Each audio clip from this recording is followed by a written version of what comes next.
सतगुरु गुरु नानक साहब महाराज जियां दी चरण शरण विच भाई लहणा जी आए 1532 ईस्वी विच।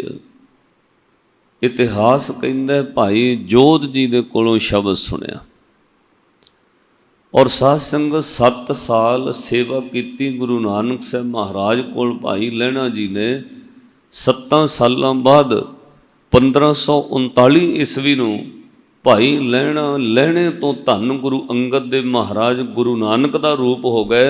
और साध संगत इस गल नूं भाई जोध ने अपने मन उत्ते गहरे तौर पर लिया। वो मना मैं एवें मान करदा रहा, लहणे ने शब्द मेरे तो सुने, भाई लहणे ने मेरे कोलों शब्द सुन के गुरु नानक की सिक्खी धारण की है। भाई लहणा मेरे करके गुरु नानक साहब महाराज की चरण शरण विच गए ने। भाई जोध अज मन करके पछतावे विच गुरु नाल बातां करदे ने, मना मैं जोध दा जोध रह गया और भाई लहणा धन गुरु नानक हो गया। मेरे कोलों शब्द सुन के भाई लहणा गुरु की संगत में जाके गुरु का रूप हो गए तो मैं उत्थे दा उत्थे रह गया। इसलिए साध संगत ये कोई दावा नहीं है भी सुनाउण वाले बंदे कहण जी असी तो बहुत अगे पहुँच गए। हो सकता सुनाउण वाला उत्थे ही रहे और सुनने वाले गुरमत में बहुत अगे लंघ जाण। तो सतगुरु गुरु अंगद देव महाराज 7 साल भाई लहणा के रूप में सेवा करते रहे। जिथों इतिहास भाई साहब ने छड्डिया मैं उत्थों गल तोरनी है। जिदन पहले दिन गुरु नानक साहब महाराज की चरण शरण विच आए ना, तो मन में ये आया भी खाली हथ मत्था नहीं टेकना चाहिए।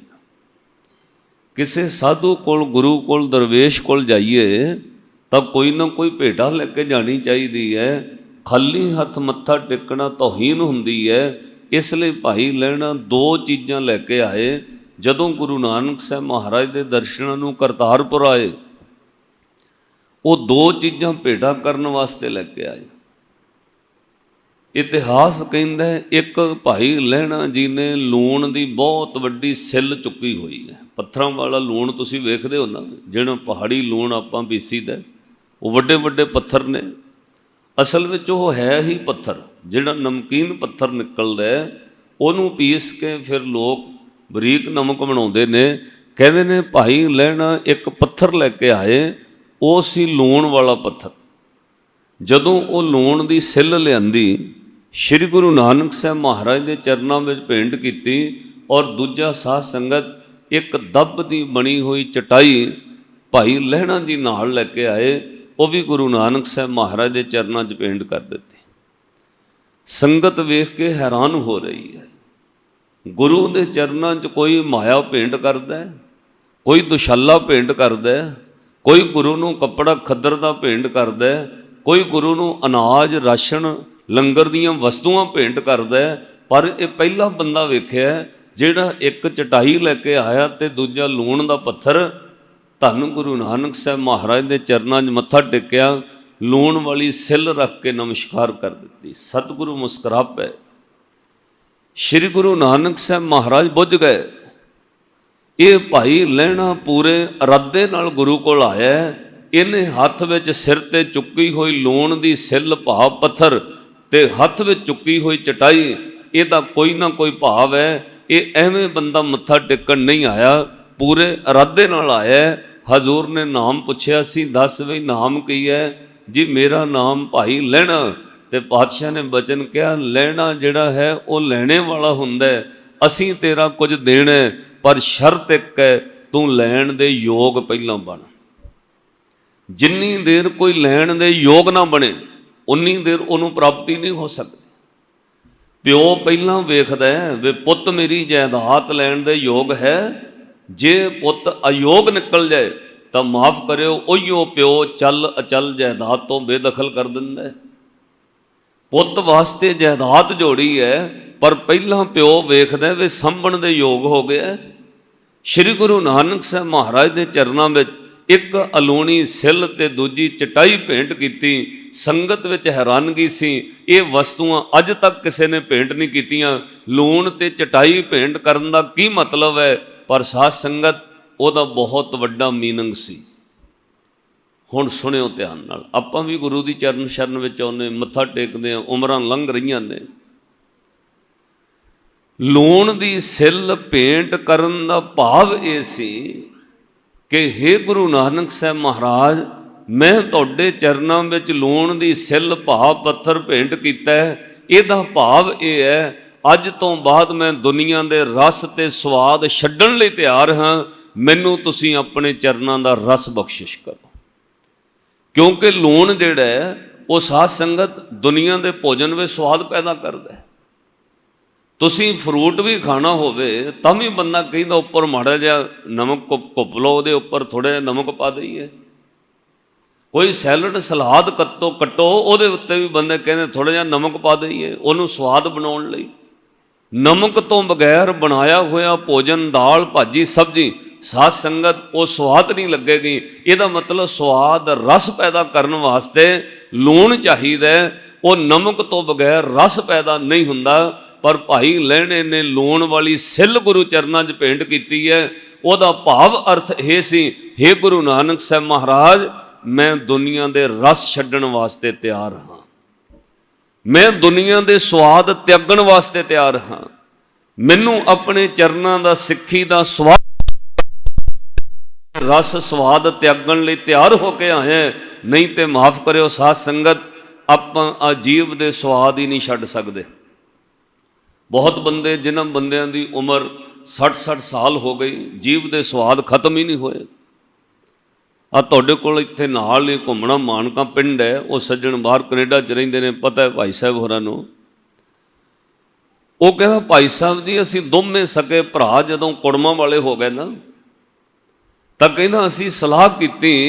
ਉਹ ਕਹਿੰਦਾ ਮੈਂ ਉਹਨੂੰ ਕਿਹਾ ਆਪਣੇ ਭਰਾ ਨੂੰ, ਸੋਹਣ ਸਿੰਘ ਨੇ, ਕਹਿੰਦਾ ਮੋਹਨ ਸਿੰਘ ਵੇ ਹੁਣ ਸ਼ਰਾਬ ਛੱਡ ਦਈਏ, ਹੁਣ ਕੁੜਮਾਂ ਵਾਲੇ ਹੋ ਗਏ, ਚੰਗੇ ਨਹੀਂ ਲੱਗਦੇ, ਸ਼ਰਾਬ ਬਹੁਤ ਪੀਤੀ ਹੈ, ਹੁਣ ਜੀਵ ਦਾ ਸਵਾਦ ਛੱਡ ਦਈਏ। ਕਹਿੰਦਾ ਅਸੀਂ ਦੋਵਾਂ ਭਰਾਵਾਂ ਨੇ ਸਲਾਹ ਬਣਾ ਲਈ, ਕਕਾਰ ਵੀ ਖਰੀਦ ਲੈ, ਸਵੇਰੇ ਕੇਸੀ ਇਸ਼ਨਾਨ ਵੀ ਕਰ ਲਿਆ, ਕਕਾਰ ਝੋਲੇ 'ਚ ਪਾ ਕੇ ਅੰਮ੍ਰਿਤ ਛਕਣ ਲਈ ਜੌਲਾਂ ਵਾਲੇ ਮਹਾਂਪੁਰਸ਼ਾਂ ਦੇ ਅਸਥਾਨ ਨੂੰ ਤੁਰ ਪਏ। ਉਹ ਕਹਿੰਦਾ ਜਲੰਧਰੋਂ ਜਾ ਕੇ ਬੱਸ ਬਦਲਣੀ ਸੀ, ਜਿੱਥੋਂ ਜਾ ਕੇ ਜੌਲਾਂ ਨੂੰ ਜਾਣ ਵਾਲੀ ਬੱਸ ਬਦਲਣੀ ਸੀ। ਕਹਿੰਦਾ ਚੁਰਸਤੇ ਵਿੱਚ ਖੜੇ, ਇਹ ਭਾਗ ਮਾੜਿਆਂ ਦੀ ਨਿਸ਼ਾਨੀ, ਜਿਹੜੀ ਬੱਸ ਅਸੀਂ ਪਕੜਨੀ ਸੀ ਉਹ ਲੰਘ ਗਈ। ਅਗਲੀ ਬੱਸ ਦੇ ਉਡੀਕ ਵਾਸਤੇ ਪੌਣਾ ਘੰਟਾ ਖਲੋਣਾ ਪਿਆ। ਉਸ 45 ਮਿੰਟ 1 ਘੰਟੇ ਵਿੱਚ ਜਿਹੜੀ ਕਹਾਣੀ ਵਰਤ ਗਈ, ਉਹ ਭਾਈ ਸੋਹਣ ਸਿੰਘ ਉੱਥੇ ਕੈਨੇਡਾ 'ਚ ਵੀ ਰਹਿੰਦੇ ਨੇ। ਉਹ ਕਹਿੰਦਾ ਭਾਈ ਸਾਹਿਬ, ਉਸੇ ਚੁਰਸਤੇ ਚੌਂਕ ਵਿੱਚ ਜਿੱਥੋਂ ਬੱਸ ਜੌਲਾਂ ਵਾਲੀ ਲੈਣੀ ਸੀ, ਕਹਿੰਦਾ ਚੌਂਕ ਵਿੱਚ ਹੀ ਸ਼ਰਾਬ ਦਾ ਠੇਕਾ ਹੈ। ਬੱਦਲ ਹੋਇਆ ਸੀ ਹਲਕਾ ਜਿਹਾ, ਹਵਾ ਵਗ ਰਹੀ ਸੀ, ਬਰੀਕ ਕਿਣੀਆਂ ਡਿੱਗ ਰਹੀਆਂ ਸਨ। ਅਸੀਂ ਬੱਸ ਦੀ ਉਡੀਕ ਕਰ ਰਹੇ ਸੀ। ਘਰੋਂ ਕੇਸੀ ਇਸ਼ਨਾਨ ਕਰਕੇ ਅੰਮ੍ਰਿਤ ਛਕਣ ਦੀ ਤਿਆਰੀ ਕਰਕੇ ਆਏ, ਝੋਲੇ ਵਿੱਚ ਲਿਫਾਫੇ 'ਚ ਕਕਾਰ ਵੀ ਪਾਏ ਹੋਏ ਨੇ। ਕਹਿੰਦਾ ਮੇਰੇ ਭਰਾ ਦੇ ਕਰਮ ਬਦਲ ਗਏ। ਕਹਿੰਦਾ ਖਲੋਤਿਆਂ ਖਲੋਤਿਆਂ ਉਹਨੇ ਕਕਾਰਾਂ ਵਾਲਾ ਝੋਲਾ ਮੈਨੂੰ ਫੜਾਇਆ। ਸ਼ਰਾਬ ਵੱਲ ਵੇਖ ਕੇ ਮਨ ਲਲਚ ਗਿਆ। ਕਹਿੰਦਾ ਸੋਹਣ ਸਿੰਘ ਤੂੰ ਅੰਮ੍ਰਿਤ ਛਕ ਲਾ, ਮੈਂ ਤਾਂ ਫੇਰ ਕਦੇ ਛਕਾਂਗਾ। ਕਹਿੰਦਾ ਭਾਈ ਸਾਹਿਬ ਜੀ ਫੇਰ ਜ਼ਿੰਦਗੀ 'ਚ ਆਈ ਨਹੀਂ ਦੁਬਾਰਾ। ਉਹ ਜਿਹੜੀ ਸੀ ਨਾ ਫੇਰ ਛਕਾਂਗਾ, ਉਹ ਜੀਵਨ ਵਿੱਚ ਫੇਰ ਦੁਬਾਰਾ ਆਈ ਨਹੀਂ ਕਿ ਦੁਬਾਰਾ ਛਕ ਸਕੇ। ਜੀਵ ਦੇ ਰਸ ਬੰਦੇ ਨੂੰ ਗੁਰੂ ਤੋਂ ਕੋਸਾਂ ਦੂਰ ਲੈ ਜਾਂਦੇ ਨੇ। ਭਾਈ ਲਹਿਣੇ ਨੇ ਲੂਣ ਦੀ ਸਿੱਲ ਭੇਂਟ ਕੀਤੀ। ਉਹਦਾ ਭਾਵ ਇਹ ਸੀ, ਪਾਤਸ਼ਾਹ ਮੈਂ ਦੁਨੀਆ ਦੇ ਰਸ ਤਿਆਗਣ ਲਈ ਤਿਆਰ ਹਾਂ, ਮੈਂ ਦੁਨੀਆ ਦੇ ਸਵਾਦ ਛੱਡਣ ਲਈ ਤਿਆਰ ਹਾਂ, ਬਸ ਮੈਨੂੰ ਦੱਸੋ ਮੈਂ ਕਰਨਾ ਕੀ ਹੈ। ਤੇ ਜਦੋਂ ਸਾਧ ਸੰਗਤ ਗੁਰੂ ਦੀ ਸਿੱਖੀ ਸ਼ੁਰੂ ਕਰੋਗੇ, ਉਹ ਬਿਲਕੁਲ ਅਲੂਣੀ ਸਿੱਲ ਹੈ, ਲੂਣ ਵਾਲੀ ਸਿੱਲ ਭੇਂਟ ਕੀਤੀ ਹੈ। ਗੁਰੂ ਦੀ ਸਿੱਖੀ ਸ਼ੁਰੂਆਤ ਵਿੱਚ ਬਿਲਕੁਲ ਅਲੂਣੀ ਸਿੱਲ ਹੈ, ਉਹਦੇ ਵਿੱਚ ਕੋਈ ਸਵਾਦ ਨਹੀਂ। ਜਦੋਂ ਤੁਸੀਂ ਪਹਿਲਾਂ ਪਹਿਲ ਬੰਦਗੀ ਨਿਤਨੇਮ ਸ਼ੁਰੂ ਕਰੋਗੇ, ਤੁਹਾਨੂੰ ਕਠਿਨਾਈ ਲੱਗੇਗੀ, ਲੱਤਾਂ ਵੀ ਦੁਖਣਗੀਆਂ, ਕਮਰ ਵੀ ਆਕੜ ਸਕਦੀ ਹੈ, ਨੀਂਦ ਆਏਗੀ, ਅਵਾਸੀਆਂ ਆਉਣਗੀਆਂ, ਮਨ ਨਹੀਂ ਲੱਗੇਗਾ। ਪਰ ਸਾਧ ਸੰਗਤ ਜਿਵੇਂ ਜਿਵੇਂ ਕੋਈ ਹੱਠ ਕਰਕੇ ਨਾਮ ਜਪਦਾ, ਨਿਤਨੇਮ ਕਰਦਾ, ਕੋਈ ਅੰਮ੍ਰਿਤ ਵੇਲੇ ਦੀ ਸੰਭਾਲ ਕਰਕੇ ਵੇਖੇ, ਇੱਦਾਂ ਦਾ ਰਸ ਬੰਦਗੀ 'ਚੋਂ ਆਉਣ ਲੱਗ ਪੈਂਦਾ। ਦੁਨੀਆ ਦੇ ਤਮਾਮ ਰਸ ਫਿੱਕੇ ਪੈ ਜਾਂਦੇ ਨੇ। ਪਰ ਪਹਿਲਾਂ ਪਹਿਲਾਂ ਰਸ ਫਿੱਕਾ, ਤੁਹਾਡੇ ਗੋਡੇ ਦਰਦ ਕਰਨਗੇ, ਲੱਤਾਂ ਦੀਆਂ ਨਾੜਾਂ ਚੜ੍ਹਨਗੀਆਂ, ਕਮਰ ਦਰਦ ਕਰੇਗੀ, ਆਕੜ ਜਾਏਗੀ ਕਮਰ, ਬੈਠ ਨਹੀਂ ਹੋਏਗਾ ਨਿਤਨੇਮ 'ਚ। ਬਾਣੀ ਪੜਨ ਬੈਠੋਗੇ ਨੀਂਦ ਆਏਗੀ, ਅਵਾਸੀਆਂ ਆਉਣਗੀਆਂ, ਬਿਲਕੁਲ ਅਲੂਣੀ ਸਿੱਲ ਹੈ, ਇਹਦੇ ਵਿੱਚ ਕੋਈ ਸਵਾਦ ਨਹੀਂ। ਪਰ ਜਿੱਦਣ ਸਵਾਦ ਆਉਣ ਲੱਗਦਾ ਉਦੋਂ ਦੁਨੀਆ ਦੇ ਤਮਾਮ ਸਵਾਦ ਰਸ ਫੇਲ ਹੋ ਜਾਂਦੇ ਨੇ। ਤਾਈਓ ਫਿਰ ਜਿਨ੍ਹਾਂ ਨੂੰ ਰਸ ਆਇਆ ਉਹਨੇ ਕਿਹਾ ਦੁਨੀਆ ਦੇ ਇਹਨਾਂ ਸਵਾਦਾਂ ਵਿੱਚ ਰਸ ਸੀ, ਪਰ ਨਾਮ ਦਾ ਰਸ ਇਹਨਾਂ ਤੋਂ ਵੀ ਉੱਪਰ ਸੀ। ਫਿਰ ਬਾਬੇ ਫਰੀਦ ਨੇ ਕਿਹਾ ਗੁੜ ਮਿੱਠਾ ਹੈ, ਸ਼ੱਕਰ ਘਿਓ ਮਿੱਠਾ ਹੋ ਸਕਦਾ, ਗੁੜ ਮਿੱਠਾ ਹੋ ਸਕਦਾ, ਸ਼ਹਿਦ ਮਿੱਠਾ ਹੋ ਸਕਦਾ, ਮਿਸ਼ਰੀ ਮਿੱਠੀ ਹੋ ਸਕਦੀ ਹੈ, ਪਰ ਰੱਬ ਦਾ ਨਾਮ ਇਹਨਾਂ ਨਾਲੋਂ ਵੀ ਮਿੱਠਾ ਹੈ। ਜਿੱਦਣ ਸਵਾਦ ਆਉਣ ਲੱਗ ਜਾਏ ਉਦਣ ਸਾਰੇ ਰਸ ਫੇਲ। ਤਾਈਓ ਫਿਰ ਬਾਬਾ ਫਰੀਦ ਜੀ ਬਚਨ ਕਹਿੰਦੇ, ਫਰੀਦਾ ਸ਼ੱਕਰ ਖੰਡ ਨਿਵਾਤ ਗੁੜ, ਨਿਵਾਤ ਕਹਿੰਦੇ ਮਿਸ਼ਰੀ ਨੂੰ, ਫਰੀਦਾ ਸ਼ੱਕਰ ਖੰਡ ਨਿਮਾਤ ਗੁੜ, ਮੱਖਿਓ ਮਾਂਜਾ ਦੁੱਧ, ਸਭੇ ਵਸਤੂ ਮਿੱਠੀਆਂ, ਰੱਬ ਨਾ ਪੁੱਜਨ ਤੁਧ। ਭਾਈ ਇਹਨਾਂ ਚੀਜ਼ਾਂ 'ਚ ਰਸ ਹੈ, ਪਰ ਰੱਬ ਦੇ ਨਾਮ ਦੇ ਬਰਾਬਰ ਨਹੀਂ ਹੋ ਸਕਦਾ। ਇਹ ਰਸ ਪਰਮਾਤਮਾ ਦੇ ਨਾਮ ਦੇ ਬਰਾਬਰ ਨਹੀਂ ਹੋ ਸਕਦਾ। ਪਰ ਪਹਿਲੇ ਪਹਿਲ ਇਹ ਰਸ ਨਹੀਂ ਆਏਗਾ। ਤਾਈਓ ਭੱਟ ਸਾਹਿਬਾਨਾਂ ਸਤਿਗੁਰੂ ਗੁਰੂ ਗ੍ਰੰਥ ਸਾਹਿਬ ਮਹਾਰਾਜ ਦੀ ਬਾਣੀ ਪੜ੍ਹੋ। ਜਦੋਂ ਗੁਰੂ ਅੰਗਦ ਦੇ ਮਹਾਰਾਜ ਦੀ ਉਸਤਤ ਭਾਈ ਸੱਤਾ ਬਲਵੰਡ ਜੀ ਨੇ ਕੀਤੀ, ਉਦੋਂ ਕਹਿੰਦੇ ਹੇ ਗੁਰੂ ਅੰਗਦ ਸਾਹਿਬ ਮਹਾਰਾਜ, ਤੁਹਾਡੀ ਵਡਿਆਈ ਵੱਧ ਗਈ, ਤੁਹਾਡੀ ਜੈ ਜੈਕਾਰ ਹੋ ਗਈ। 7 ਸਾਲ ਤੁਸੀਂ ਗੁਰੂ ਨਾਨਕ ਦੇ ਚਰਨਾਂ ਵਿੱਚ ਆਪਣਾ ਸਿਰ ਝੁਕਾਈ ਰੱਖਿਆ। 7 ਸਾਲਾਂ ਬਾਅਦ ਹੁਕਮ ਮੰਨਣ ਤੋਂ ਬਾਅਦ ਤੁਸੀਂ ਗੁਰੂ ਹੋ ਗਏ ਤੇ ਤੁਹਾਡੇ ਸੀਸ ਉੱਤੇ ਛਤਰ ਝੁੱਲਣ ਲੱਗ ਪਿਆ। ਪਰ ਗੁਰੂ ਅੰਗਦ ਦੇ ਮਹਾਰਾਜ, ਤੁਸੀਂ ਅਲੂਣੀ ਸਿੱਲ ਚੱਟਣ ਦੇ ਬਰਾਬਰ ਸੇਵਾ ਕੀਤੀ ਹੈ। ਪਹਿਲਾਂ ਇਹਦੇ ਵਿੱਚ ਕੋਈ ਰਸ ਸਵਾਦ ਨਹੀਂ ਸੀ। ਇਹ ਐ ਸਿੱਖੀ ਕਮਾਈ ਜਿਵੇਂ ਅਲੂਣੀ ਸਿੱਲ ਹੋਵੇ। ਕਰੇ ਜੇ ਗੁਰ ਫਰਮਾਇਆ, ਸਿੱਲ ਜੋਗ ਅਲੂਣੀ ਚੱਟੀ ਹੈ। ਇਹ ਐਦਾਂ ਸੀ ਜਿਵੇਂ ਅਲੂਣੀ ਸਿੱਲ ਕਿਸੇ ਨੇ ਚੱਟੀ ਹੈ। ਪਹਿਲਾਂ ਇਹਦੇ ਵਿੱਚ ਕੋਈ ਸਵਾਦ ਨਹੀਂ, ਪਰ ਜਿੱਦਣ ਰਸ ਆਉਣ ਲੱਗ ਪਿਆ ਉਦਣ ਸਾਧ ਸੰਗਤ ਸਭ ਤੋਂ ਸ੍ਰੇਸ਼ਟ ਰਸ ਹੋ ਗਿਆ। ਇਹ ਰਸ ਪੀਆ, ਉਹ ਰਸ ਨਹੀਂ ਭਾਵਾ, ਪਰ ਉਦੋਂ ਛਤਰ ਝੁੱਲਿਆ ਜਦੋਂ ਕਰੇ ਜੇ ਗੁਰ ਫਰਮਾਇਆ। ਜੋ ਗੁਰੂ ਨੇ ਕਿਹਾ ਉਹਨੂੰ 7 ਸਾਲ ਕਮਾਉਂਦੇ ਰਹੇ। ਭਾਈ ਲਹਿਣਾ ਜੀ ਦੀਆਂ ਅੱਖਾਂ ਸ੍ਰੀ ਗੁਰੂ ਨਾਨਕ ਸਾਹਿਬ ਮਹਾਰਾਜ ਦੇ ਚਰਨਾਂ ਤੋਂ ਕਦੇ ਉੱਪਰ ਨਹੀਂ ਸੀ ਹੋਈਆਂ। ਜੋ ਹੁਕਮ ਕਹਿਣਾ ਮਹਾਰਾਜ 7 ਵਚਨ, ਜਿੰਨੀ ਗੱਲ ਕਹੀ ਲੈਣਿਆਂ ਬਾਹਰ ਵੇਖਾਂ ਰਾਤ ਕਿੰਨੀ ਕੁ ਰਹਿ ਗਈ ਹੈ। ਮਹਾਰਾਜ 7 ਵਚਨ ਵੇਖ ਕੇ ਵਾਪਸ ਆ ਗਏ। ਕਿਸੇ ਨੇ ਕਿਹਾ ਰਾਤ ਅੱਧੀ ਰਹਿ ਗਈ ਹੈ, ਕਿਸੇ ਨੇ ਕਿਹਾ ਮਹਾਰਾਜ ਅੱਧੇ ਨਾਲੋਂ ਥੋੜੀ ਰਾਤ ਰਹਿ ਗਈ ਹੈ। ਪਰ ਜਦੋਂ ਭਾਈ ਲਹਿਣੇ ਨੇ ਸਿੱਖੀ ਬੁੱਝੀ, ਇੱਕੋ ਗੱਲ ਕਹੀ, ਪਾਤਸ਼ਾਹ ਜਿੰਨੀ ਕੁ ਰਾਤ ਤੁਹਾਡੇ ਹੁਕਮ ਵਿੱਚ ਲੰਘਣੀ ਸੀ ਲੰਘ ਗਈ ਹੈ, ਤੇ ਜਿੰਨੀ ਬਾਕੀ ਆ ਉਹ ਵੀ ਤੁਹਾਡੇ ਹੁਕਮ ਵਿੱਚ ਹੈ। ਪਾਤਸ਼ਾਹ ਤੁਹਾਡੇ ਹੁਕਮ ਤੋਂ ਬਾਹਰ ਨਹੀਂ ਹੈ, ਕਿਉਂਕਿ ਹਜ਼ੂਰ ਬਾਹਰਲੀ ਰਾਤ ਨਹੀਂ ਸੀ ਪੁੱਛ ਰਹੇ। ਪਾਤਸ਼ਾਹ ਪੁੱਛਦੇ ਸਨ ਅੰਦਰ ਕਿੰਨਾ ਕੁ ਅੰਧਕਾਰ ਹਨੇਰਾ ਰਹਿ ਗਿਆ। ਬਸ ਇੱਕੋ ਹੀ ਜਵਾਬ ਦਿੱਤਾ, ਦਾਤਾ ਜਿੰਨੀ ਕੁ ਮੁੱਕਣੀ ਸੀ ਉਹ ਵੀ ਤੁਹਾਡੇ ਹੁਕਮ ਵਿੱਚ ਹੈ, ਜਿੰਨੀ ਕੁ ਬਾਕੀ ਰਹਿ ਗਈ ਉਹ ਵੀ ਤੁਹਾਡੇ ਹੁਕਮ ਵਿੱਚ ਹੈ। ਕਰੇ ਜੇ ਗੁਰ ਫਰਮਾਇਆ, ਸਿਲ ਜੋਗ ਅਲੂਣੀ ਚੱਟੀਐ। ਪਹਿਲਾਂ ਅਲੂਣੀ ਸਿੱਲ ਸਵਾਦ ਛੱਡਣਾ ਹੈ। ਜਦੋਂ ਲੂਣ ਦੀ ਸਿੱਲ ਭੇਟ ਕੀਤੀ, ਉਹਦਾ ਭਾਵ ਹੀ ਇਹ ਸੀ, ਪਾਤਸ਼ਾਹ ਮੈਂ ਦੁਨੀਆ ਦੇ ਸਵਾਦ ਛੱਡਣ ਲਈ ਤਿਆਰ ਹਾਂ, ਤੁਸੀਂ ਮੈਨੂੰ ਆਪਣੀ ਸਿੱਖੀ ਬਖਸ਼ਿਸ਼ ਕਰੋ। ਇੱਥੇ ਮਾਫ ਕਰਿਓ, ਸਵਾਦ ਛੱਡਦਾ ਕੌਣ ਹੈ? ਅਸੀਂ ਪਹਿਲਾਂ ਆਈਦਾ ਲੰਗਰ ਵੱਲ ਧਿਆਨ ਦੇਈਦਾ, ਅੱਜ ਕੀ ਬਣਾ ਰਹੇ ਆ ਲੰਗਰ ਵਿੱਚ, ਬਣਿਆ ਕੀ ਹੈ ਲੰਗਰ ਵਿੱਚ। ਫਿਰ ਬਾਅਦ ਵਿੱਚ ਉਹਦੇ ਵਿੱਚ ਵੀ ਗੁਰੂ ਦੇ ਲੰਗਰ ਵਿੱਚ ਵੀ ਨੁਕਸ ਕੱਢ ਕੇ ਜਾਈਦੇ ਨੇ, ਬਈ ਹਲਵਾਈ ਕਿਹੜਾ ਲਿਆਂਦਾ, ਮਿਰਚੀ ਬਹੁਤ ਪਾਈ ਹੋਈ ਹੈ, ਆਹੀ ਬਹੁਤ ਕੁਝ ਪਾਇਆ ਹੈ। ਸਾਧ ਸੰਗਤ ਜਿੰਨੀ ਦੇ ਦੁਨੀਆ ਦੇ ਰਸ ਸਵਾਦ ਮੁੱਕਦੇ ਨਹੀਂ। ਬਾਹਰ ਦੀ ਗੱਲ ਛੱਡੋ, ਅਸੀਂ ਤਾਂ ਗੁਰਦੁਆਰੇ ਆ ਕੇ ਵੀ ਸਵਾਦ ਭਾਲਦੇ ਹਾਂ ਵੀ ਸਾਨੂੰ ਸਵਾਦ ਚੀਜ਼ ਚਾਹੀਦੀ ਹੈ। ਲੰਗਰ ਵਿੱਚ ਬਣਾਇਆ ਕੀ ਹੈ? ਅੱਧੇ ਸਮਾਗਮਾਂ ਤੇ ਲੋਕ ਲੰਗਰ ਤੋਂ ਲੜ ਪੈਂਦੇ ਨੇ, ਬਣਾਇਆ ਕੀ ਹੈ, ਬਣਾਉਣਾ ਕੀ ਸੀ। ਮੈਂ ਬਾਹਰ ਕੈਲੀਫੋਰਨੀਆ ਗਿਆ, ਉੱਥੇ ਇੱਕ ਗੁਰਦੁਆਰੇ ਵਿੱਚ ਜਿਹੜਾ ਲਾਂਗਰੀ ਹੈ, ਉਹ ਭਾਈ ਸੰਦੀਪ ਸਿੰਘ ਉਹਦਾ ਨਾਂ ਹੈ। ਉਹਨੂੰ ਸੰਗਤ ਦੇ ਬਹੁਤ ਫੋਨ ਆਉਣ। ਮੈਂ ਉਹਨੂੰ ਪੁੱਛਿਆ ਵੀ ਤੇਰੀ ਬੜੀ ਵਾਕਫੀਅਤ ਬਣੀ ਹੋਈ ਹੈ, ਇੰਨੇ ਜ਼ਿਆਦਾ ਫੋਨ ਤਾਂ ਹੈੱਡ ਗ੍ਰੰਥੀ ਨੂੰ ਆਉਣੇ ਚਾਹੀਦੇ ਨੇ। ਕਿਸੇ ਨੇ ਕੋਈ ਸਵਾਲ ਪੁੱਛਣਾ ਹੈ, ਕੋਈ ਬਾਣੀ ਦੀ ਗੱਲ ਪੁੱਛਣੀ ਹੈ, ਕੋਈ ਪਾਠ ਬਾਰੇ ਪੁੱਛਣਾ ਹੈ, ਹਾਂ ਚਲੋ ਕੀਰਤਨੀਏ ਨੂੰ ਫੋਨ ਆਉਣ, ਗੱਲ ਸਮਝ ਆਉਂਦੀ ਹੈ। ਹੈੱਡ ਗ੍ਰੰਥੀ ਨੂੰ ਫੋਨ ਆਉਣ ਗੱਲ ਸਮਝ ਆਉਂਦੀ ਹੈ, ਕਿਸੇ ਗੁਰਦੁਆਰੇ ਦੇ ਮੈਨੇਜਰ ਨੂੰ ਫੋਨ ਆਉਣੇ ਚਾਹੀਦੇ ਨੇ। ਗੁਰਦੁਆਰੇ ਬਾਰੇ ਕੋਈ ਪੁੱਛਣਾ ਬਈ ਤੈਨੂੰ ਸਭ ਨਾਲੋਂ ਵੱਧ ਫੋਨ ਆਉਂਦੇ ਨੇ, ਕਿਉਂ? ਉਹ ਪਤਾ ਕੀ ਕਹਿੰਦਾ? ਉਹ ਕਹਿੰਦਾ ਭਾਈ ਸਾਹਿਬ ਜੀ ਫੋਨ ਪਤਾ ਕਾਹਦੇ ਆਉਂਦੇ ਨੇ? ਜ਼ਿਆਦਾਤਰ ਫੋਨ ਸ਼ਨੀਵਾਰ ਜਾਂ ਐਤਵਾਰ ਸਵੇਰੇ ਆਉਂਦੇ ਨੇ। ਕਿਉਂ? ਘਰੋਂ ਤੁਰਨ ਲੱਗਿਆਂ ਸਭ ਨੇ ਮੇਰੇ ਨੰਬਰ ਲਏ ਹੋਏ ਨੇ, ਘਰੋਂ ਤੁਰਨ ਲੱਗਿਆਂ ਫੋਨ ਕਰਦੇ, ਅੱਜ ਲੰਗਰ 'ਚ ਕੀ ਬਣ ਰਿਹਾ ਹੈ, ਅੱਜ ਲੰਗਰ ਵਿੱਚ ਕੀ ਤਿਆਰ ਹੋਣਾ ਹੈ।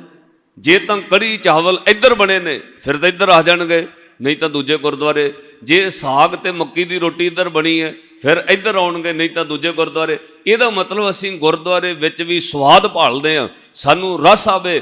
ਪਰ ਸਾਧ ਸੰਗਤ ਜਿੱਦਣ ਸ਼ਬਦ ਦਾ ਰਸ ਆਉਣ ਲੱਗ ਪਿਆ ਉਦਣ ਦੁਨੀਆ ਦੇ ਰਸਾਂ ਵੱਲ ਧਿਆਨ ਨਹੀਂ। ਫਿਰ ਤੁਹਾਡਾ ਧਿਆਨ ਲੰਗਰ ਵੱਲ ਨਹੀਂ ਹੋਏਗਾ, ਕਦੋਂ ਸ਼ੁਰੂ ਹੋਣਾ? ਫਿਰ ਤੁਹਾਡਾ ਧਿਆਨ ਲੰਗਰ ਵੱਲ ਨਹੀਂ ਕਿ ਬਣਿਆ ਕੀ ਹੈ। ਜੇ ਗੁਰੂ ਦੇ ਸ਼ਬਦ ਨਾਲ ਸੰਬੰਧ ਹੈ, ਇਸ ਲਈ ਭਾਈ ਲਹਿਣਾ ਸਭ ਤੋਂ ਪਹਿਲਾਂ ਲੂਣ ਦੀ ਸਿੱਲ ਲੈ ਕੇ ਆਏ। ਉਹਦਾ ਭਾਵ ਹੀ ਇਹ ਸੀ, ਮਹਾਰਾਜ ਮੈਂ ਦੁਨੀਆ ਦੇ ਰਸ ਸਵਾਦ ਛੱਡਣ ਲਈ ਆਇਆ, ਮੇਰੇ ਤੇ ਕਿਰਪਾ ਕਰੋ, ਸਿੱਖੀ ਬਖਸ਼ੋ। ਦੂਜੀ ਚੀਜ਼ ਚਟਾਈ ਕੋਲ ਲੈ ਕੇ ਆਏ, ਦੱਬ ਦੀ ਚਟਾਈ। ਅੱਜ ਕੱਲ੍ਹ ਇਹ ਚੀਜ਼ਾਂ ਅਲੋਪ ਹੋ ਰਹੀਆਂ ਨੇ ਔਰ ਸਿੱਖ ਕੌਮ ਨੂੰ ਇਹਦੇ ਉੱਤੇ ਬੜੀ ਚਿੰਤਾ ਕਰਨ ਦੀ ਲੋੜ ਹੈ। ਇਹੋ ਜਿਹੇ ਮਿਊਜ਼ੀਅਮ ਬਣਨੇ ਚਾਹੀਦੇ ਨੇ ਜਿਨ੍ਹਾਂ ਚੀਜ਼ਾਂ ਦਾ ਜ਼ਿਕਰ ਗੁਰੂ ਗ੍ਰੰਥ ਸਾਹਿਬ ਮਹਾਰਾਜ ਦੀ ਬਾਣੀ ਵਿੱਚ ਆਇਆ। ਉਹ ਚੀਜ਼ਾਂ ਮਿਊਜ਼ੀਅਮ ਵਿੱਚ ਸਾਂਭ ਕੇ ਰੱਖਣੀਆਂ ਪੈਣਗੀਆਂ, ਕਿਉਂਕਿ ਨਵੀਆਂ ਪੀੜ੍ਹੀਆਂ ਨੂੰ ਦੱਸਣਾ ਪੈਣਾ ਵੀ ਦੱਬ ਕੀ ਹੁੰਦੀ ਹੈ। ਨਵੀਆਂ ਪੀੜ੍ਹੀਆਂ ਨੂੰ ਦੱਸਣੀ ਪਏਗੀ ਵੀ ਇਹਨੂੰ ਦੱਬ ਕਹਿੰਦੇ ਨੇ, ਦੱਬ ਦੀ ਚਟਾਈ ਬਣਦੀ ਹੈ। ਜਦੋਂ ਭਾਈ ਲਹਿਣਾ ਚਟਾਈ ਗੁਰੂ ਚਰਨਾਂ 'ਚ ਭੇਂਟ ਕਰਨ ਆਏ, ਉਹਦਾ ਭਾਵ ਇਹ ਸੀ, ਪਾਤਸ਼ਾਹ ਦੱਬ ਤੋਂ ਬਣੀ ਹੋਈ ਚਟਾਈ ਹੈ, ਮੈਂ ਦੱਬ ਦੀ ਤਰ੍ਹਾਂ ਤੁਹਾਡੇ ਅੱਗੇ ਸਮਰਪਣ ਕਰਨਾ ਚਾਹੁੰਦਾ। ਚਟਾਈ ਉਦੋਂ ਬਣਦੀ ਜਿੱਦਣ ਦੱਬ ਪਹਿਲਾਂ ਰਾਹ ਵਿੱਚ ਰੱਖੀ ਜਾਂਦੀ ਹੈ, ਉਹਨੂੰ ਲਤਾੜਿਆ ਜਾਂਦਾ, ਉਹਨੂੰ ਮੋਗਲੀ ਨਾਲ ਭੰਨਿਆ ਜਾਂਦਾ, ਉਹਦੇ ਉੱਪਰੋਂ ਲੋਕ ਲੰਘਦੇ ਨੇ, ਉਹਨੂੰ ਲਤਾੜ ਦਿੱਤਾ ਜਾਂਦਾ। ਜਦੋਂ ਦੱਬ ਥੋੜੀ ਨਰਮ ਹੋ ਜਾਏ ਫਿਰ ਉਹਨੂੰ ਵੱਟ ਕੇ ਉਹਦੀ ਚਟਾਈ ਬਣ ਜਾਂਦੀ ਹੈ। ਇੱਦਾਂ ਭਾਈ ਲਹਿਣਾ ਦੱਬ ਦੀ ਚਟਾਈ ਲੈ ਕੇ ਆਏ। ਉਹਦਾ ਭਾਵ ਇਹ ਸੀ, ਦਾਤਾ ਮੈਂ ਦੱਬ ਦੀ ਤਰ੍ਹਾਂ ਤੁਹਾਡੇ ਅੱਗੇ ਸਮਰਪਣ ਹੋਣਾ ਚਾਹੁੰਦਾ। ਸਾਈਂ ਦੇ ਦਰ ਵਿੱਚ ਹੀ ਉਹਨੂੰ ਬਾੜਿਆ ਜਾਂਦਾ ਜਿਹੜਾ ਸਮਰਪਣ ਦੱਬ ਦੀ ਤਰ੍ਹਾਂ ਹੋ ਜਾਏ। ਤਾਈਓ ਪਾਤਸ਼ਾਹ ਨੇ ਕਿਹਾ, ਫਰੀਦਾ ਥਿਓ ਪਵਾਹੀ ਦੱਬ, ਜੇ ਸਾਈਂ ਲੋੜੈ ਸਭ, ਇੱਕ ਛਿਜੈ ਵਿਆ ਲਤਾੜੀਐ, ਤਾਂ ਸਾਈਂ ਦੇ ਦਰਵਾੜੀਐ। ਉਹਨੂੰ ਸਾਈਂ ਦੇ ਮਾਲਕ ਦੇ ਦਰ ਵਿੱਚ ਤਾਂ ਬਾੜਿਆ ਜਾਂਦਾ ਜੇ ਉਹ ਦੱਬ ਦੀ ਤਰ੍ਹਾਂ ਸਮਰਪਣ ਹੋ ਜਾਏ। ਅਸੀਂ ਕਹੀਏ ਆਕੜ ਵੀ ਸਾਡੀ ਰਵੇ ਤੇ ਸਿੱਖ ਵੀ ਰਹੀਏ, ਐ ਨਹੀਂ ਹੋਏਗਾ। ਸੇਵਕ ਹੋਣ ਲਈ ਆਕੜ ਛੱਡਣੀ ਪਏਗੀ। ਗੁਰ ਕੇ ਗ੍ਰਹਿ ਸੇਵਕ ਜੋ ਰਹਿ, ਜਿਨ੍ਹਾਂ ਨੂੰ ਬਾਣੀ ਯਾਦ ਹੈ ਨਾਲ ਪੜ੍ਹਿਆ ਕਰੋ। ਗੁਰ ਕੇ ਗ੍ਰਹਿ ਸੇਵਕ ਜੋ ਰਹਿ, ਗੁਰ ਕੀ ਆਗਿਆ ਮਨ ਮੈਂ ਸਹਿ, ਆਪਸ ਕਉ ਕਰ ਕਛ ਨ ਜਨਾਵੈ, ਹਰ ਹਰ ਨਾਮ ਹਿਰਦੈ ਸਦ ਧਿਆਵੈ। ਇੱਦਾਂ ਦੱਬ ਦੀ ਤਰ੍ਹਾਂ ਸਮਰਪਣ ਹੋ ਜਾਏ। ਮਨ ਵੇਚੈ ਸਤਿਗੁਰ ਕੈ ਪਾਸ, ਤਿਸ ਸੇਵਕ ਕੈ ਕਾਰਜ ਰਾਸ। ਭਾਈ ਤੂੰ ਕਵੇਂ ਆਕੜ ਵੀ ਰਵੇ ਤੇ ਸੇਵਕ ਵੀ ਰਵਾਂ। ਇੱਦਾਂ ਗੁਰੂ ਦੇ ਦਰ ਉੱਤੇ ਬਾੜਿਆ ਨਹੀਂ ਜਾਏਗਾ। ਫਰੀਦਾ ਥਿਓ ਪਵਾਹੀ ਦੱਬ, ਜੇ ਸਾਈਂ ਲੋੜੈ ਸਭ, ਇੱਕ ਛਿਜੈ ਵਿਆ ਲਤਾੜੀਐ, ਤਾਂ ਸਾਈਂ ਦੇ ਦਰ ਬਾੜੀਐ। ਤੁਸੀਂ ਪੜ੍ਹੇ ਲਿਖੇ ਬੈਠੇ ਹੋ, ਤੁਹਾਡੇ ਦਰ ਉੱਤੇ ਦਰਵਾਜ਼ੇ ਤੇ ਕੋਈ ਮੰਗਤਾ ਆ ਜਾਏ, ਕੋਈ ਮੰਗਤੇ ਨੂੰ ਡਰਾਇੰਗ ਰੂਮ 'ਚ ਬਿਠਾਉਂਦਾ ਵੀ ਆ ਜਾਓ ਅੰਦਰ ਚਾਹ ਪੀ ਲਓ। ਇਮਾਨਦਾਰੀ ਨਾਲ ਸੋਚਿਓ, ਤੁਸੀਂ ਮੰਗਤੇ ਨੂੰ ਕਹਿੰਦੇ ਹੋ ਵੀ ਆਓ ਡਰਾਇੰਗ ਰੂਮ 'ਚ ਬੈਠੀਏ ਚਾਹ ਪੀਏ, ਆਓ ਜੀ ਲਿਵਿੰਗ ਰੂਮ 'ਚ ਬੈਠਨੇ ਘਰ ਵਿੱਚ। ਮੰਗਤੇ ਨੂੰ ਦਰ ਤੋਂ ਅੰਦਰ ਨਹੀਂ ਤੁਸੀਂ ਵੜਨ ਦਿੰਦੇ। ਸਾਹਿਬ ਨੇ ਕਿਹਾ ਸਾਈਂ ਦੇ ਦਰ ਤੋਂ ਅੰਦਰ ਕਿਹਨੂੰ ਬਾੜਿਆ ਜਾਂਦਾ? ਇੱਕ ਛਿਜੈ ਵਿਆ ਲਤਾੜੀਐ, ਤਾਂ ਸਾਈਂ ਦੇ ਦਰ ਵਾੜੀਐ। ਇੱਥੇ ਵੀ ਗੁਰੂ ਦੀ ਸ਼ਰਤ ਹੈ, ਜੇ ਤੂੰ ਦਰ ਤੋਂ ਅੰਦਰ ਵੜਨਾ ਤਾਂ ਭਾਈ ਯਾਦ ਰੱਖੀ ਤੈਨੂੰ ਗੁਰੂ ਅੱਗੇ ਸਮਰਪਣ ਹੋਣਾ ਪੈਣਾ। ਮੰਗਣ ਵਾਲੇ ਮੰਗਤੇ ਨੂੰ ਤੁਸੀਂ ਘਰ ਵਿੱਚ ਨਹੀਂ ਬਾੜਦੇ। ਘਰ ਵਿੱਚ ਕਿਹਨੂੰ ਬਾੜੀਦਾ ਜੀ? ਜਿਹਦੇ ਉੱਤੇ ਵਿਸ਼ਵਾਸ ਹੋਵੇ। ਘਰ ਵਿੱਚ ਕਿਹਨੂੰ ਲਿਆਈਦਾ? ਜਿਹੜਾ ਘਰ ਵਿੱਚ ਵਿਸ਼ਵਾਸਯੋਗ, ਵਿਸ਼ਵਾਸ ਪਾਤਰ ਹੋਵੇ। घर विच उहनूं लियाईदा जिहदे नाल प्यार होवे, नहीं तां बाकियां नूं दरवाजे तो मोड़ देईदा।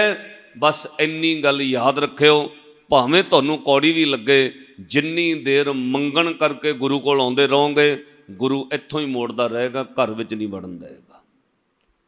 साडियां मंगां ही नहीं मुक्कदियां। पहली गल, मंगण दा ही नहीं पता सी मंगिया की है। तुसीं जिन्ने जने हुण मत्था टेक के बैठे हो, ईमानदारी नाल दिल ते हथ रख के सोचिओ एक मिनट, की मंगिया गुरु ग्रंथ साहिब महाराज नूं मत्था टेक के? की मंगिया?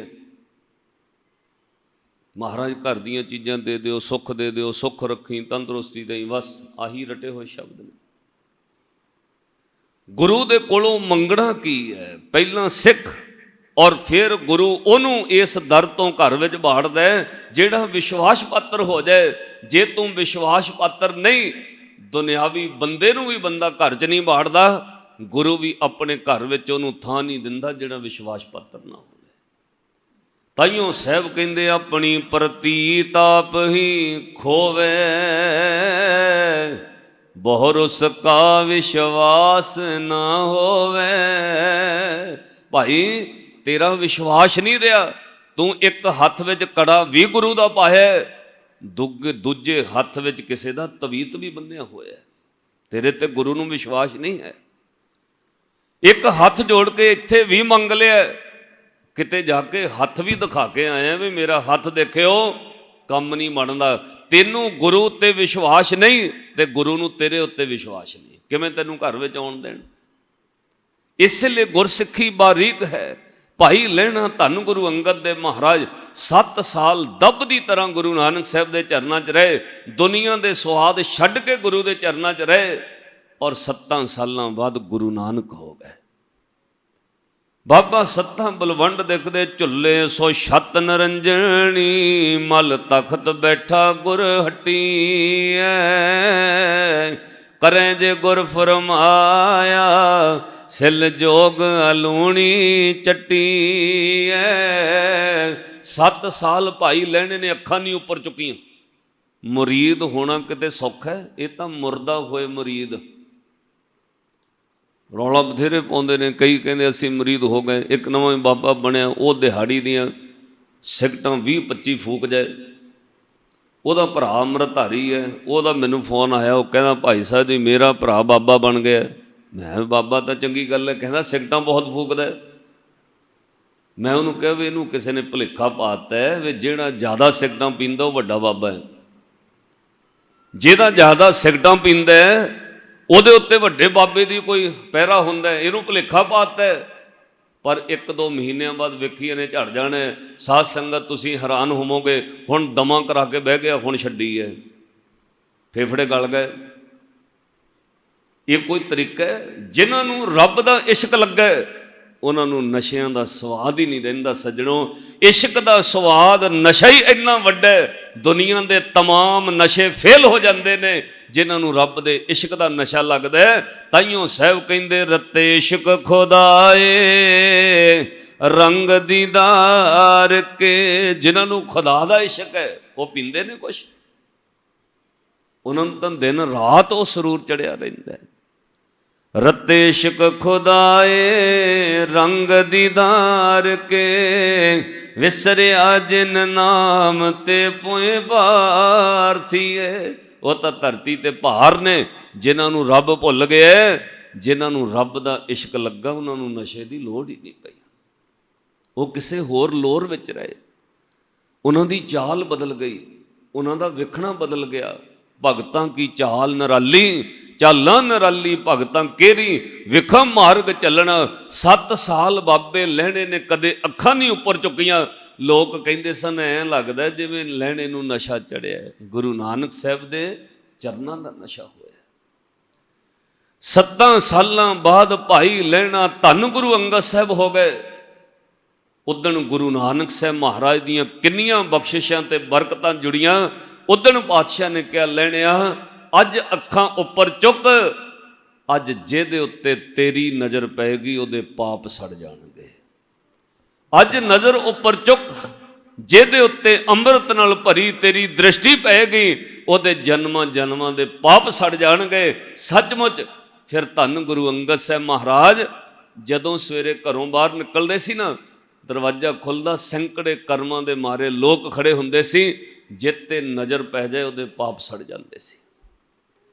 ਤਾਈਓ ਭੱਟ ਸਾਹਿਬਾਨਾਂ ਕਿਹਾ, ਅਮਿਓ ਦ੍ਰਿਸ਼ਟ ਸ਼ੁਭ ਕਰੈ, ਪਾਤਸ਼ਾਹ ਤੇਰੀ ਦ੍ਰਿਸ਼ਟੀ ਵਿੱਚ ਅੰਮ੍ਰਿਤ ਆ ਗਿਆ, ਹੁਣ ਤੂੰ ਜਿਹਦੇ ਤੇ ਨਜ਼ਰ ਪਾਉਣਾ ਉਹਦੇ ਜਨਮਾਂ ਜਨਮਾਂ ਦੇ ਪਾਪ ਲੱਥ ਜਾਣ।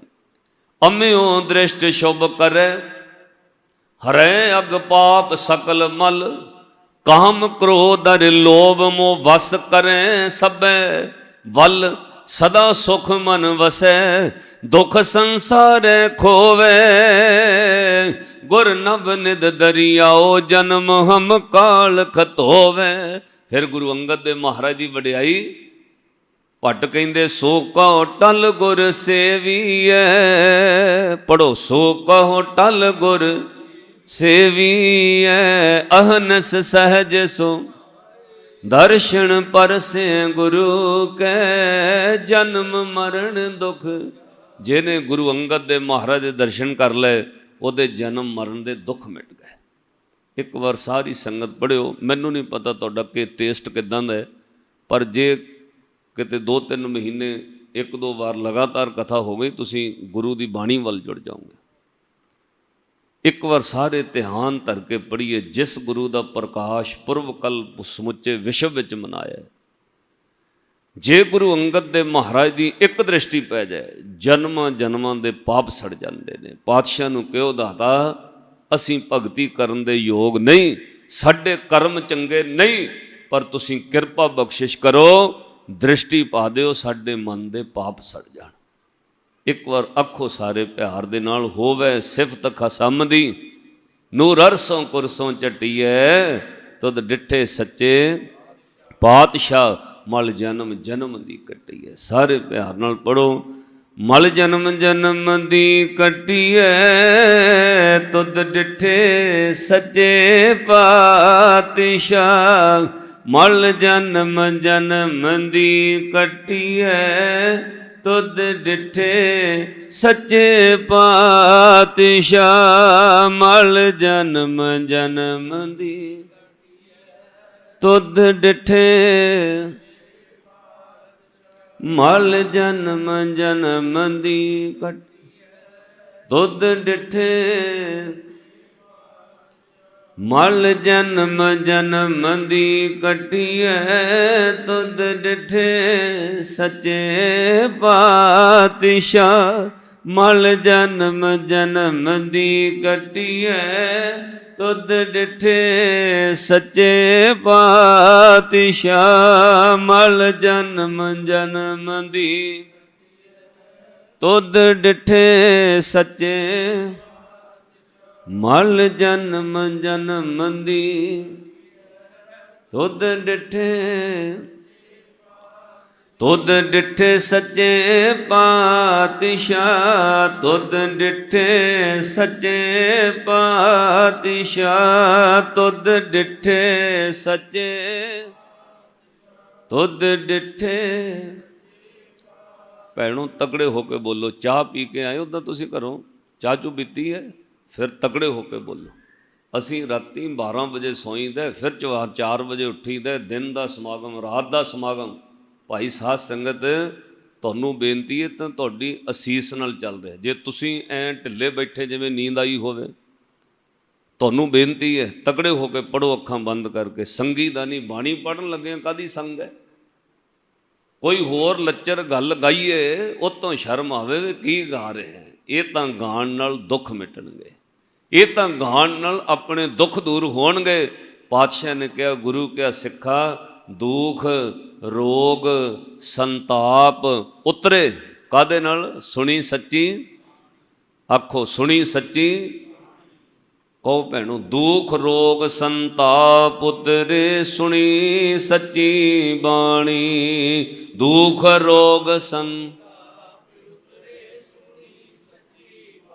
ਹੁਣ ਤੁਹਾਨੂੰ ਯਾਦ ਆ ਪੰਕਤੀ? ਯਾਦ ਹੈ ਭੈਣੋ? ਉੱਚੇ ਬੋਲੋ। ਦੁੱਖ ਰੋਗ ਸੰਤਾਪ ਉਤਰੇ ਸੁਣੀ ਸੱਚੀ ਬਾਣੀ। ਦੁੱਖ ਰੋਗ ਸੁਣੀ ਵਾਹ ਵਾਹ। ਦੁਖ ਰੋਗ ਸੰਤਾਪ ਉਤਰੇ ਸੁਣੀ ਸੱਚੀ ਬਾਣੀ, ਦੁਖ ਰੋਗ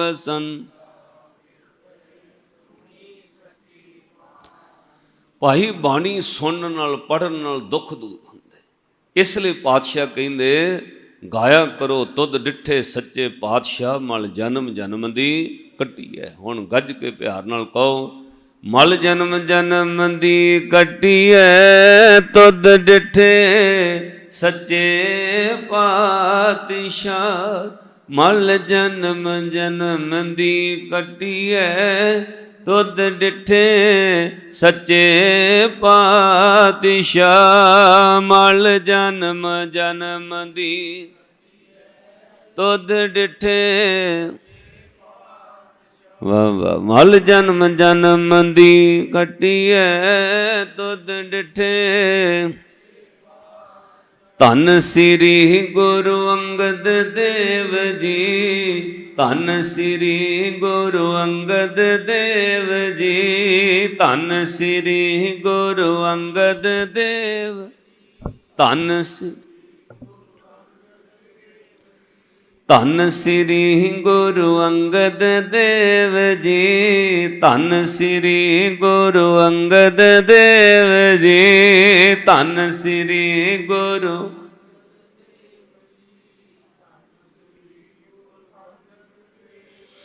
ਮਲ ਜਨਮ ਜਨਮ ਦੀ ਕੱਟੀ ਹੈ, ਤੁਧ ਡਿੱਠੇ ਸੱਚੇ ਪਾਤਸ਼ਾਹ, ਮਲ ਜਨਮ ਜਨਮ ਦੀ ਕੱਟੀ ਹੈ, ਤੁਧ ਡਿੱਠੇ ਸੱਚੇ ਪਾਤਸ਼ਾਹ, ਮਲ ਜਨਮ ਜਨਮ ਦੀ ਕੱਟੀ ਹੈ, ਤੁਧ ਡਿੱਠੇ ਸੱਚੇ।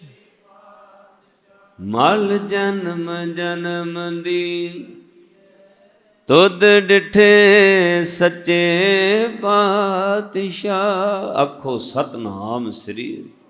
ਸ਼੍ਰੀ ਗੁਰੂ ਅੰਗਦ ਦੇ ਮਹਾਰਾਜ ਦੇ ਕੋਈ ਦਰਸ਼ਨ ਕਰ ਲੈ, ਉਹਦੇ ਜਨਮਾਂ ਜਨਮਾਂ ਦੇ ਪਾਪ ਮਿਟ ਜਾਂਦੇ ਸੀ। ਕਿਸੇ ਉੱਤੇ ਗੁਰੂ ਅੰਗਦ ਦੇ ਮਹਾਰਾਜ ਨਜ਼ਰ ਭਰ ਕੇ ਦ੍ਰਿਸ਼ਟੀ ਪਾ ਦੇਣ, ਉਹਦੇ ਪਾਪ ਮਿਟ ਜਾਂਦੇ ਸੀ।